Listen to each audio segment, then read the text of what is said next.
তার পরিবারের সদস্যদের ইডির তলব প্রসঙ্গে বদন মিত্র আজকে বললেন যে পরিবারকে কেন্দ্র এজেন্সি ডাকতেই পারে, সব রকম ভাবে সহযোগিতা করব। এবং তিনি এই প্রসঙ্গে আরও বলেছেন যে আজকের যোগদানের সঙ্গে এর কোনো সম্পর্ক নেই। রাজনীতি একটা জিনিস, ব্যক্তিগত জীবন আর একটা জিনিস। আমার পরিবারকে ডাকা হয়েছে, ডাকতে পারে, ভারতবর্ষের ক্ষমতা এজেন্সি তাদের ক্ষমতা রয়েছে, যাবো এবং আমরা সর্বতভাবে সহযোগিতা করব। মানে আপনার পরিবারকে যে ডাকা হয়েছে সেই বিষয়টাকে আপনি কিভাবে দেখছেন? পরিবারকে দেখেছে, ভারতবর্ষের একটা এজেন্সি, আমার পরিবার যাবে, সমস্ত রকম সহযোগিতা করবে। তার সঙ্গে আজকের এই যোগ দেওয়াটা নয়, আজকের এই যোগ দেওয়াটা মানে 1.1 হলো স্পিডটা যদি বাড়ে সেই চেষ্টা করা।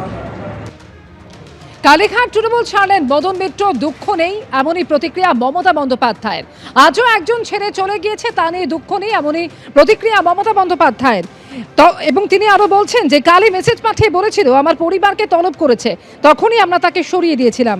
মিথ্যে কথা বলে চাতুরি করার চেষ্টা করবেন না, যাদের যাওয়ার ইচ্ছে যান, যা পড়ে থাকবে সেটাই আমার সোনার খনি। নাম না করে বদন মিত্রকে নিশানা করলেন মমতা বন্দ্যোপাধ্যায়। আজকে এখনো পর্যন্ত আমাদের সাথে রাজ্যসভার 10 জন এবং লোকসভার 8 জন, 18 জন এমপি আছে, অনেক এমএলএও আছেন। হ্যাঁ, ভয়ে কাউকে কাউকে পুলিশকে দিয়ে ভয় দেখিয়ে পুলিশ গিয়ে বলছে গাড়ি নিয়ে এসছি, হয় বিজেপির কোলে জ্বালা দুলছে, কি আর বলবো, সেটিং কোম্পানিতে নাম লেখান, তা নাহলে গাড়ি নিয়ে এসছি জেলে যান। ভয় পেয়ে না তো আপনার ছেলেকে অ্যারেস্ট করবো, আপনার মেয়েকে অ্যারেস্ট করবো, আপনার পরিবারকে অ্যারেস্ট করবো। যেমন একজন আজও চলে গেছে, আমার কোনো দুঃখ নেই, কারণ সে কালকেই মেসেজ দিয়ে বলেছিল যে আমার পরিবারের সকলকে সামন দিয়েছে ইডি। তখনই আমি বুঝে গেছিলাম, তখনই তার কোনো পজিশন ছিল না, কারণ পজিশন তখনই আমরা তাকে সরিয়ে দিয়েছিলাম সব ক্ষমতা থেকে। কাজে মিথ্যে কথা বলে চাতুরি করার কেউ চেষ্টা করবেন না, যাদের যেতে হয় যান, যা পড়ে থাকবে সেটাই আমার সোনার খনি। এর আগে ঋতব্রত শিবিরে যোগ দিয়েছেন অনুব্রত মণ্ডলও, তাকে বীরভূম জেলা সভাপতির দায়িত্ব দেওয়া হয়েছে এবং আজকে তিনি বৈঠকেও যোগ দিয়েছিলেন। ফের একবার তিনি নিশানা করেছেন অভিষেক বন্দ্যোপাধ্যায়কে। তিনি বলছেন অভিষেক বন্দ্যোপাধ্যায়ের জন্য জেলে গেলাম, বীরভূম থেকে 3.5 কোটি টাকা রেভিনিউ পেত সরকার, পরে পাথরের জন্য সেই টাকা দিনে 40 লক্ষ টাকা হয়েছিল।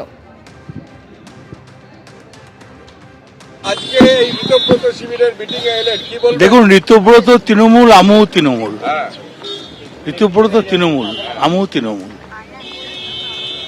আপনি কি মমতা বন্দ্যোপাধ্যায়ের সঙ্গে থাকছেন? অনেক দিন ছিলাম, প্রথম থেকেই ছিলাম। এখন তৃণমূলে আছি।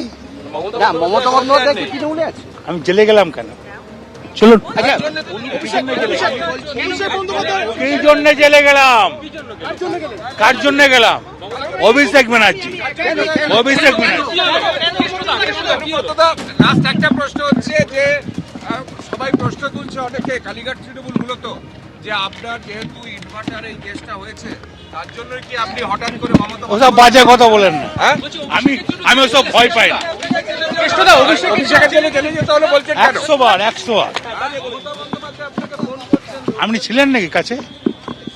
আপনি মমতা ব্যানার্জির কাছে ছিলেন নাকি? তখন ফোন করেছিল, ছিলেন?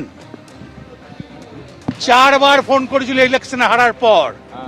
আলাম চোখে দেখো না কানে দেখো তুমি, আর শুধরেই নাওগা। আমি বীরভূমে একটা পাথর আছে জানেন তো, পার ডে 3.5 কোটি টাকা আমি জমা দিতাম রেভিনিউ। সরকার পেত ওই পাথরের জন্য, সেটা হয়ে গেল 40 পার ডে 40।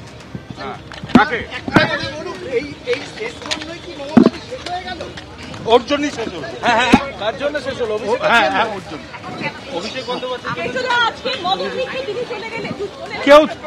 কেউ থাকবে না, ভেঙে চূর্ণ বিচূর্ণ হয়ে গেছে কালীঘাট তৃণমূল, বহরে বাড়ছে ঋতব্রত তৃণমূল। অনুব্রত মণ্ডল রোনাল্ডো এবং বদন মিত্র হচ্ছেন রোনাল্ডিনহো, দাবি ঋতব্রত বন্দ্যোপাধ্যায়। তৃণমূল কংগ্রেস প্রথম যেদিন দুজনকে এক্সপেল করেছিলেন, তখন তারা ছিলেন শুধুই দুজন, আর এখন আপনার পুরো ভরা সংসার।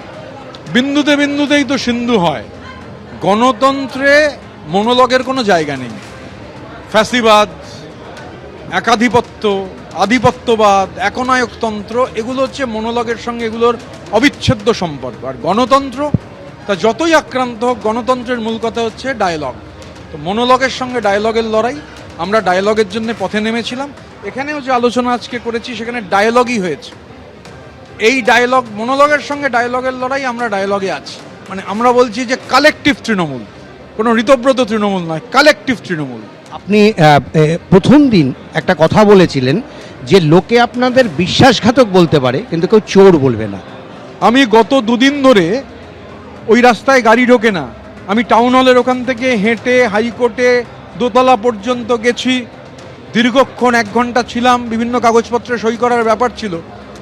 বহু লোকে এসে মানে কথা বলেছেন, চোর শোনা তো দূরের কথা, মানে উল্টো দিকে দেখছিলাম যে এগরোল ভাজা হচ্ছে, সেখানে ডিম ছিল, আমাদের দিকে ডিম আসেনি, ডিমের ভয়ও ছিল না। এবিপি আনন্দ, এগিয়ে থাকে, এগিয়ে রাখে।